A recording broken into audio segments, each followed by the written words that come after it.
The Prophet ﷺ, people were rude to him. The desert Arabs were rude to him. And he never returned their rudeness with rudeness. He smiled in their faces. He returned their bad manners with good character. And this is what he taught us to do with people.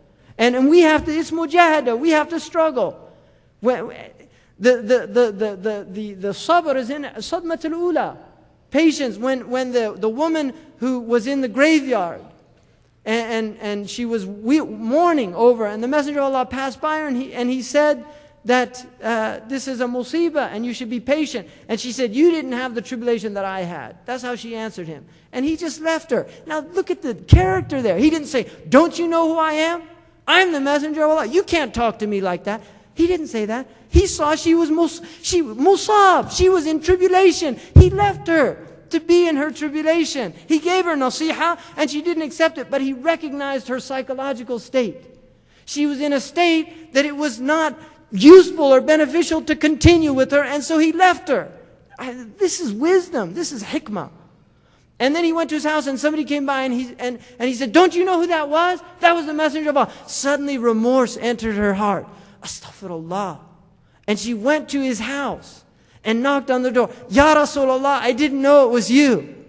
And the Messenger of Allah said, patience is in the first calamity, when the first thing hits. That's when, in other words, when the calamity hits, patience that Allah wants is at that point. That's the point. Allah does not want you to lose control. That's the point to take. It's not when it's all over you say, oh, please forgive me. I didn't mean to punch you after you said that to me. You know, I'm sorry. No, it's to stop. I'm not going to punch him because he's a Muslim. Right? I'm not going to do that. I'm not going to engage. And that is mujahada. That is learning to suppress the nafs for the sake of Allah subhanahu wa ta'ala. Because we're here for Allah. We're not here for, and this is ikhlas, to do it for Allah's sake. Really, to do this for Allah's sake. To forgive your brother for Allah's sake. To forgive your sister for Allah's sake. Not for them. To do it for Allah subhanahu wa ta'ala. Really.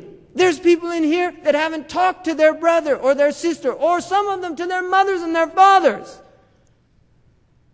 Don't be that person.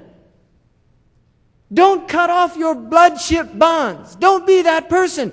Do it for the sake of Allah. And a man came to the Messenger of Allah. He said, Ya Rasulullah, asilu akhi wa yaqta'uni, u'tihi wa yamna'uni, uwasiluhu wa la yuwasiluhu. I give him, he withholds. I come to him, he cuts me off.